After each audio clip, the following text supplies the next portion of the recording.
Guys, I want to first of all open this episode up. Thank you for watching the Hire With Us podcast.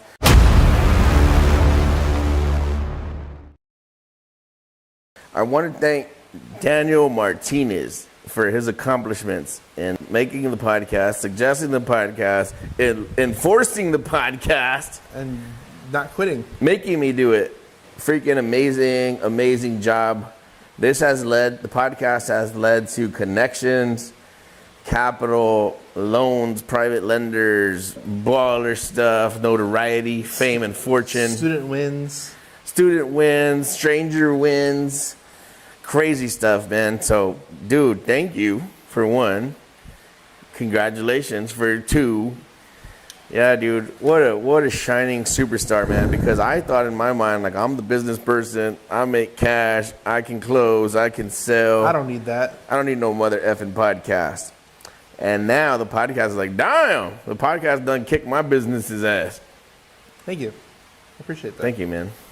It is no small feat. It's not easy. You got to get uncomfortable. Lots of hours. It's been fun. I've learned a lot. I think I talk to cool people. It's been very interesting. I do not regret any episodes. We have deleted a few, so if you got deleted. If your episode got deleted, it says a lot about you, not about me. Yeah. So I may have under 500 episodes, but I recorded 500, so I'm just going to let it roll. Some people fell off. It's okay, though. It's fun, though. I don't regret it. A lot of people, like I said, people come and go. Episodes come and go. Yeah, so, dude, from having the podcast, somebody will reach out to us and be like, I got to place $1 million. Can you help me? Like, do we have a deal for $1 million? But that's literally what you get from making a podcast. You go from having not enough money for gas in the morning to having $1 million that afternoon. So having a podcast is dope. Nah, the guest alone. Learning from the guest will teach you some shit. You learn. It gives you permission to spend an hour with very high level people. You get to learn to ask better questions too, and it becomes a really deep. You really go deep in certain things. So if you called, let's say you found your cool business person, Alex Hormozy, you saw on YouTube, and you finally get him on the phone, right? And you're so excited. And you're going to have a conversation, but he's going to give you high-level bullshit that he says on his YouTube channel. Like, you could do it. And you're like, yeah, I saw that on YouTube, dick face. Block that out. You say, yeah, you can do it. Like, I already knew that. Thank you. But when you go on a podcast with somebody, you came like, man, like you're talking about when the guy's mom died. Like, damn. You go deep with people, man, and people really open up. And I hate, like, the YouTube guru world when you see a podcast. And it's just like the same crap, recycled bull crap. That's why I hate motivational content. Like, man, I've been reading that for 25 years. I'm tired of hearing that same old story. But when you talk to somebody on a podcast and they open up and they start crying, like, no, I've never seen the side of this person before. And I think you can't go there unless you have a podcast.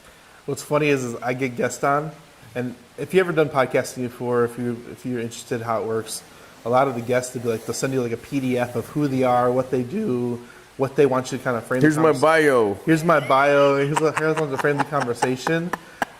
I don't even look at it anymore. I don't care what your bio says. I don't care. And the other thing is, I don't care. Like, I don't care what the bio says.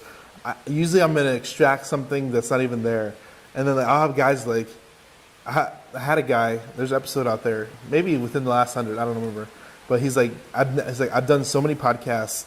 I've never gone this deep, and I'm really glad he brought this out of me because I almost brought him to tears during the podcast, and it felt good because he wanted to release it. You did a therapy session on him. I did a therapy session on him, and he's done thousands, if not hundreds of podcasts. I'm not going to say thousands. Thousands is a lot. But he's probably done 10 to hundreds of podcasts. But he always has the same conversation over and over again. And this is one of the things, like, if you're out there going to start a podcast, don't have the same conversation over and over again. Switch it up. Ask creative questions.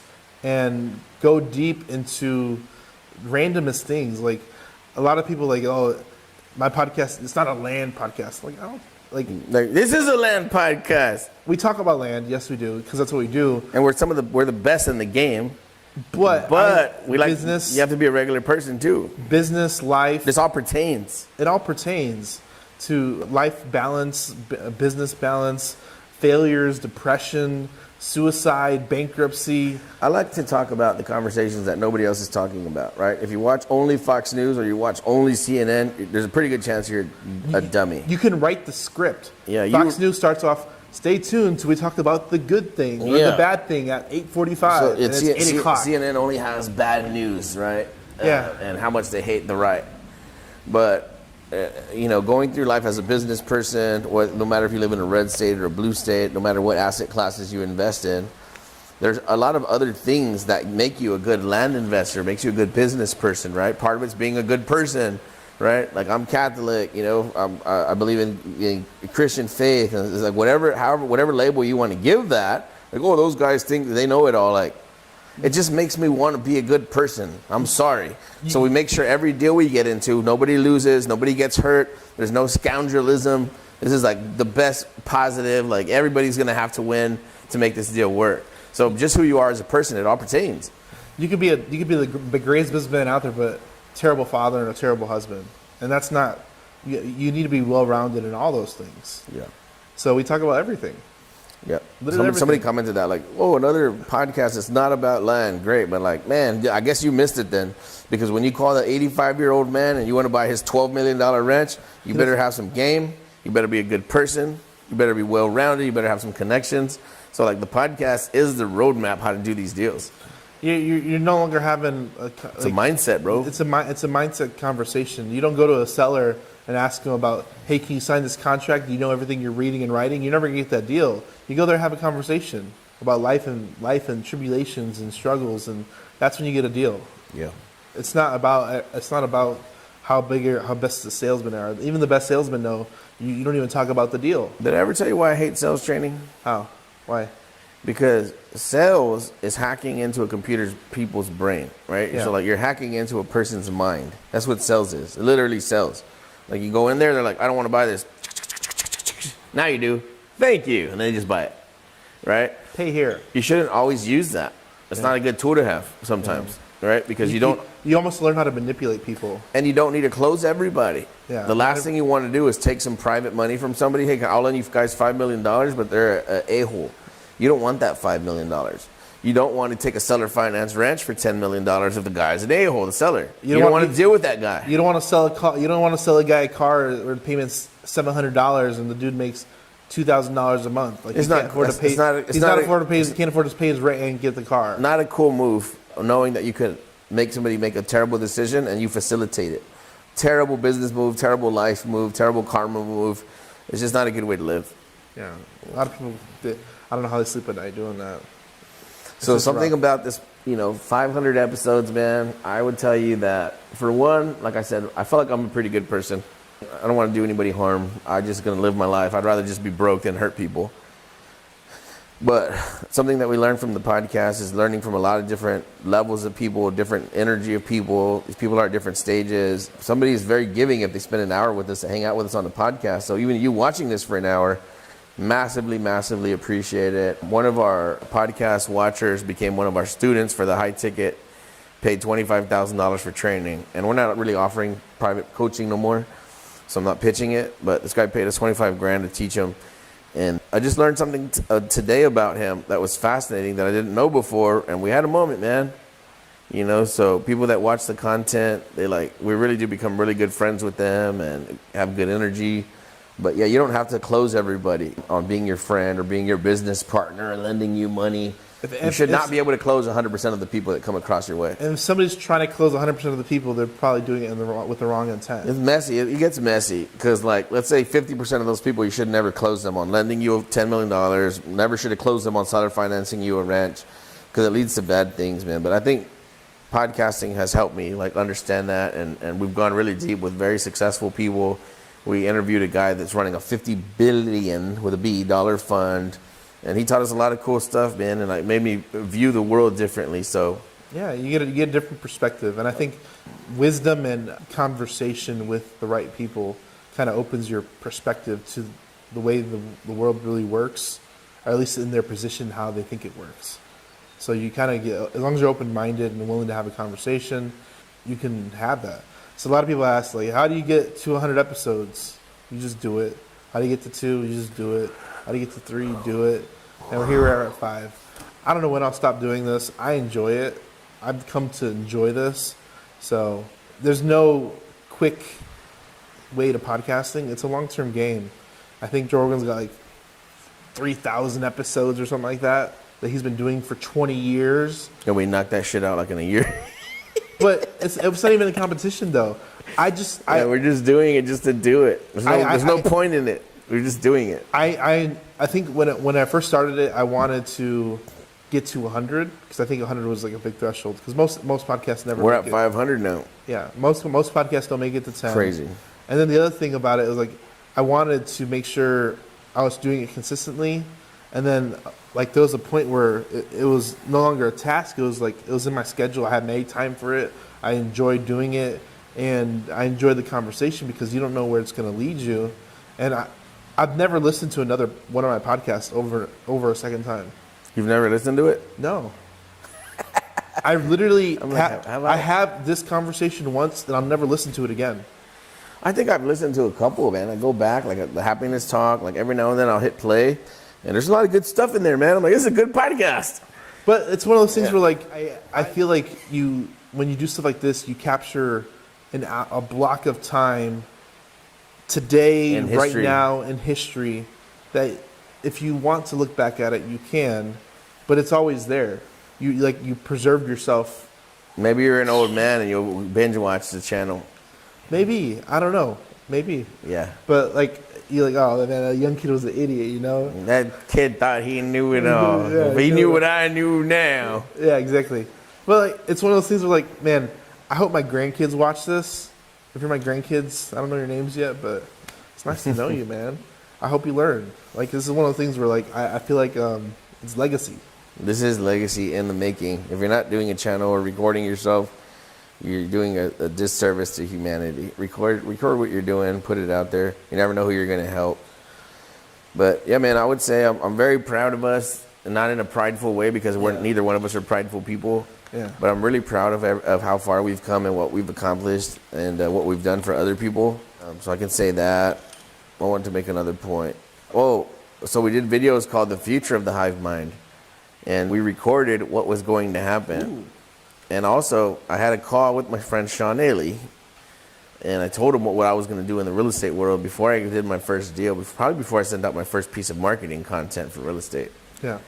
And so now we've done those Future of the Hive Mind videos, and like to see it all happening in real time, it's so cool and it's so fun. It feels like we're in a movie, like are we acting? Like it looks like we are.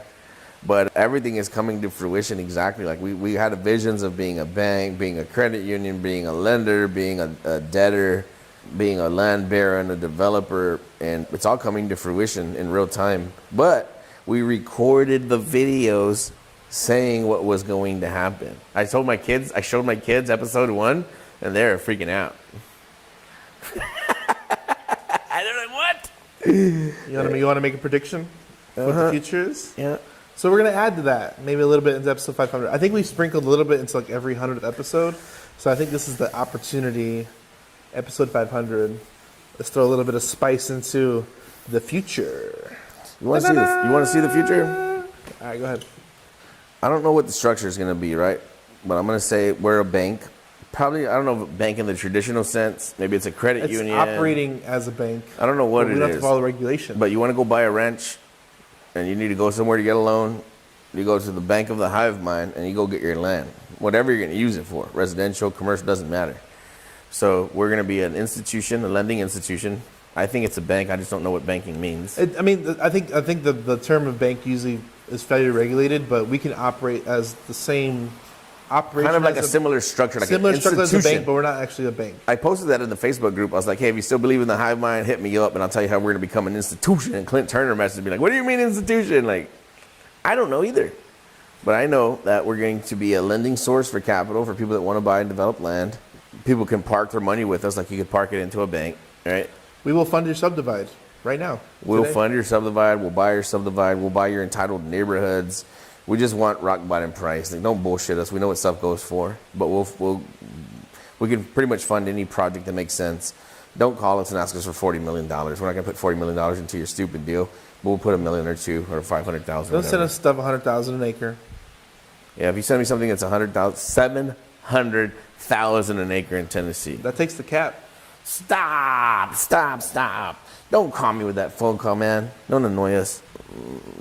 If you have a deal, you know it's a deal. You're getting it for $6,000 an acre. 10-acre tracts are going for 12 or 15, 20. You know you have a deal. Call us and we'll fund it. Submitbigland.com. We're gonna get it optimized, and all the traffic's gonna go there because Just look, no matter who you are, keep sending all your deals to submitbigland.com. Like, oh, I sent it a month ago and nobody ever said anything. Who cares? Put your name on it, put your phone number, put your email. We'll call you when the capital's ready. Just plant the damn seed. We'll get to it. We'll decide if it's worth funding, and we'll call you back. I don't care if it's been 6 months or a year. Slow down. the land deal isn't going anywhere. The deals aren't going anywhere. If you lost that deal, who cares? You should have submitted 10. Submit Big Future. Land. So Yeah. lending institution, capital partner, JV opportunities for anybody that touches us. Buying notes. People ask us, how do you guys do your lending? Like, I don't know. How do you guys do your JV? I don't know. It's still Send me the deal. Send me a profitable deal. Let me look at it. We'll probably help facilitate it and provide the capital if it's worth it. emphasis on the profitable. It needs to be super profitable, guys. Don't be wasting your time. Here's the thing, and here's the biggest thing I want you to understand. The reason why we have this opportunity to fund these deals is because we pay our capital. We overpay for capital. Probably we're the dumbest real estate investors that have ever lived. We massively overpay for capital. But we can get unlimited money. I don't know how that works. We get unlimited capital. We have one guy that's going in 20. He said after we place this 20, he'll probably go another 20. And then That's million. That's one guy. Yeah. That's 20 million. 40 million. 40 million. But that's what I'm saying. So a lot of people they're fighting over 10, 12% capital. $10,000 wholesale fee. Looking for the cheapest fighting capital to the out there. death over it. The trick is, Find the most expensive capital you can find. and they'll give you unlimited of it. And you can have as much as you want. So if you're bringing a deal to us, it has to be profitable because we have to make sure our Some lender- lady I know goes, I can't give you half the profit because if she wants to take out a loan for a subdivide. Like, why would you not give me half the profit? I give half the profit. Why would you not give that to me? So that's the other thing. We wouldn't ask you to do anything if we're not doing it already or have done it before. We only teach and talk about stuff that we actually really do. Yeah. So a lot of the reasons why we have unlimited capital and why other investors are starving without capital is because they're fighting nickel and diming over the capital. Weak assets, low value assets, where it matters if $10,000 makes or breaks the deal. If you're put it this way, if you're in a deal where $10,000 makes or breaks the deal, Don't it's do a that deal. stupid deal. Don't do that deal. even get involved. So there was a funny tweet, and I'm going to bring this up because it was funny. It was a newer wholesaler, and he's like, would you take $25,000 on a flip, or would you wholesale that for 12? And then I'm like, my comment was, looks like a skinny deal on both sides. Both solutions are terrible. This is a terrible situation to be in. If A is 12 and B is 25,000, like, damn, I feel sorry for you. Like, damn, don't do that deal. Run away real fast. I can't even pay my capital with that. We'll negative cash flow on that deal. Like, I made 25,000. I had to pay my lender 65.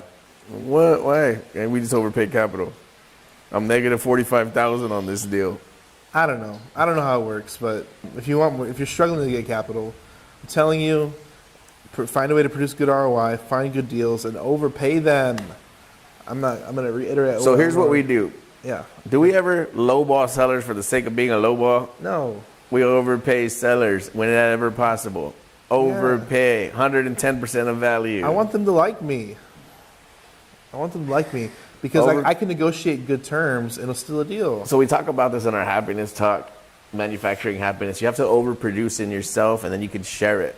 So the one that sold us the Fort Worth ranch, where I made those 85 bands, Yep. She invested some money with us. We just paid her back all of her loan. And I'm just continuing to send her payments. I don't know if you knew that. You mentioned it. She's paid in full and we just keep sending her more money for no reason. I don't know. Yeah. Building. She's just such a good person, man. She helped us come up. People that helped you come up, Take care of them, man. take care of them. Forever. I always think about this because, like, you always think Elon Musk, he got that loan from his parents, and people are like, oh, he got a leg up. Do you think his parents have to worry about shit anymore? Yeah. I'm sure they're fine.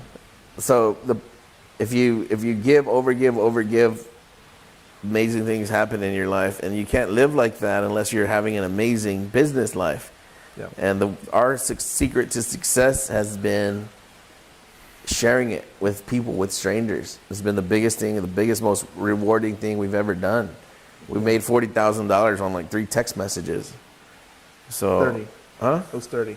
What? It was 30,000, not 40. 30. Okay, $30,000 off of 4 text messages. Yeah. It's a pretty good life, man. And you can't get there unless you do serious damage. You have to make people money, make people want to work with you.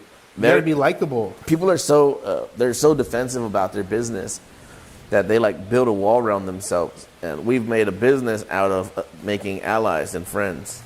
Yeah. You want people to be your friends. You want to be likable. If you want to do more business, be likable. Don't be always an asshole. You're not going to get very much business or repeated business ever. Don't be a hard negotiator. I'm like the hardest negotiator that ever lived. Right? Whenever I'm like my mind's set on something, like I could stonewall somebody pretty bad, but I don't like to be that way. It's a terrible way to do business. It's a terrible way to live your life. Don't be a stone cold negotiator. Just be cool with people. Make everybody win, and then you'll win too. Yep. Episode 500, man. I don't know how many we're gonna do. Like I legit, I don't see me stopping anything. I would think, why would you stop? Joe Rogan it. Let's just keep going. I don't know, man. It's gonna be fun. I don't know when. Like I said, let's just keep racking it up. I'm gonna leave you guys with the biggest piece of business another 100 advice. episodes. Go ahead. The biggest piece of business advice that I can give you, listeners, is only get good at raising capital. And that's it. If you learn that skill set, then your life is going to be like a painting, like a dream. So don't worry about asset classes. Don't geek out on apartments and roofing and all this crap. We got to crunch spreadsheets. That's not where the money is. Get good at raising capital, and that's all you need to do for the rest of your life. Yeah, the capital opens up so many doors that you can never even walk through or get close to if you didn't have the capital to do so. And it's not even got to be your capital; it's somebody else's. So if you do a deal, right, where you got to like put 100,000 in or 50,000 in, you're always going to be starving for peanuts. But if you do a deal where you need to raise 10 million or 20 million, then even if you only made a 5 or 10% return, it's significant. So get yourself involved in bigger deals and don't go borrow $10,000. Go raise at least a minimum. The minimum increment you want to raise is $1 million. And if you can go raise $1 million, you're a millionaire. So and go do it. Here's the thing: if you fail and only get 100,000, if you fail and get 500,000, that's even better. Yeah, if everything goes to shit and you only make $100,000, So nobody's gonna feel sorry for you. You got to dream big, ask big questions, make big asks. You can't ask for large volumes of capital unless you go after great big assets. Yeah. Episode 500. We love y'all, man. If you got to 500, you're amazing. Share this information with people. Go out, share the call, the Tuesday night call, 8 p.m. Central Time. Share the information, and by you sharing the information, automatically makes you wealthy. You build your network. Share this information because you never know whose life is going to change, and it's probably going to be your own life that you change when you teach somebody how to flip land. You don't get a deal, so you're feeling sorry for yourself, and then you JV with a new kid that you just taught, and now you both make $1 million each. Share the information. Like, subscribe, holla at us. Episode 500 out. Thanks, guys.